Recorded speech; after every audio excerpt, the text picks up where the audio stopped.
Nos blessures proviennent souvent des attentes. Des attentes. Quand tu as trop d'attentes envers quelqu'un, tu es blessé. Tu vas te rendre compte de ceci.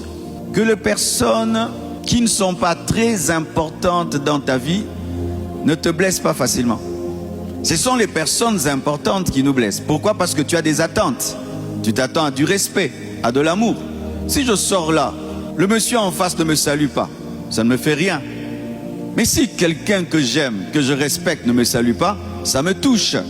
Les attentes créent des blessures. Alors si tu t'attends souvent, et souvent, et souvent, et souvent à quelque chose de quelqu'un, mais cette attente te blesse, sépare-toi, détache-toi. Il faut beaucoup de force pour se détacher.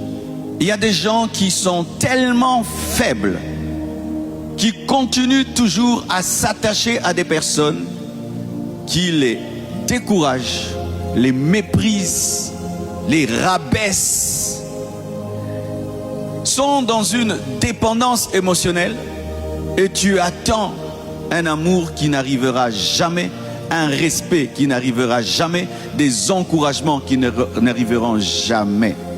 Aïe, la force de te séparer à temps sans haïr. Je dis toujours, Dieu nous donne le droit de choisir nos amis, mais nous impose d'aimer tout homme. Je dois aimer tout homme, mais je ne suis pas obligé d'avoir tout homme comme ami. Et donc, quelqu'un peut être dans ta vie comme un ami, mais tu sens qu'il ne se comporte pas comme un ami. Au contraire, il ne fait que te blesser. Tu le ramènes dans la zone des créatures de Dieu, un frère de l'église, une sœur de l'église, mais pas plus un ami. Tu dois protéger ton cœur. La Bible dit, garde ton cœur plus que tout, parce que de lui sortent les forces de la vie.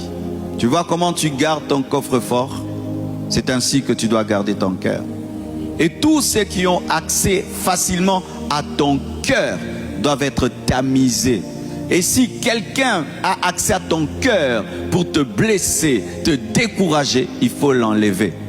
Il peut même des fois continuer à parler, ça entre là, ça sort là. Tu ne prends plus au sérieux, en considération ses avis.